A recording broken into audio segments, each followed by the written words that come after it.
Varicose when যখন হয় তখন তিনটার সমস্যায় ম্যাক্সিমাম লক্ষ্য করা যায়। যাদের এই রোগটা এই জাস্ট শুরু হচ্ছে, নতুন নতুন এই সমস্যাটা শুরু হচ্ছে, ওদেরটা কি করে প্রিভেন্ট বা সেটাকে কন্ট্রোল করা যেতে পারে সেটা নিয়ে একটা ভিডিও করেছি। আর আজকের ভিডিওটা হচ্ছে যাদের ভেরিকোজ ভেনের সমস্যাটা দীর্ঘদিন ধরে ভুগছে, দীর্ঘদিন ধরে এই রোগের সমস্যা কষ্ট পাচ্ছে, ধরুন এটা অনেকটা পুরনো রোগের সমস্যা বা ওল্ড কেস আমরা বলি, তো এই ভেরিকোজ ভেনের সমস্যাটা নিয়ে দীর্ঘদিন ধরে কষ্ট পাচ্ছেন, তো সেটার জন্য কোন হোমিওপ্যাথিক ওষুধটা খুব ভালো কাজ করে, আর সেটার জন্য কীরকম ফিজিক্যাল অ্যাক্টিভিটি বা কীরকম এক্সারসাইজ করা দরকার, আর কীরকম লাইফস্টাইল চেঞ্জ করা দরকার সেটা নিয়ে আলোচনা করেছি।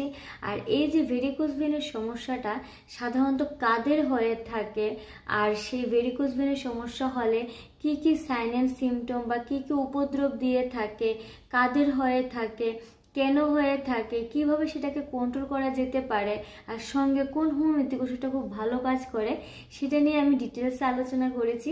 ভিডিও লিঙ্ক নিচে দেওয়া আছে। আশা করি ভিডিওটা আপনার খুবই ভালো লাগবে, আর অবশ্যই ভিডিওটা আপনার ফ্রেন্ডস এবং ফ্যামিলির মধ্যে শেয়ার করে দেবেন। যাদের এই সমস্যা কষ্ট পাচ্ছে অবশ্যই ওদের অনেকটা সাহায্য হয়ে থাকবে। আর অবশ্যই আমার চ্যানেলটা সাবস্ক্রাইব করতে ভুলবেন না, ভিডিওটা লাইক করবেন, শেয়ার করবেন। আর এই বিষয়ে যদি কোনো ডাউট বা প্রশ্ন থাকে অবশ্যই আমাকে কমেন্টে জানাবেন, আমি নিশ্চয়ই কমেন্টে রিপ্লাই দেবো। Thank you.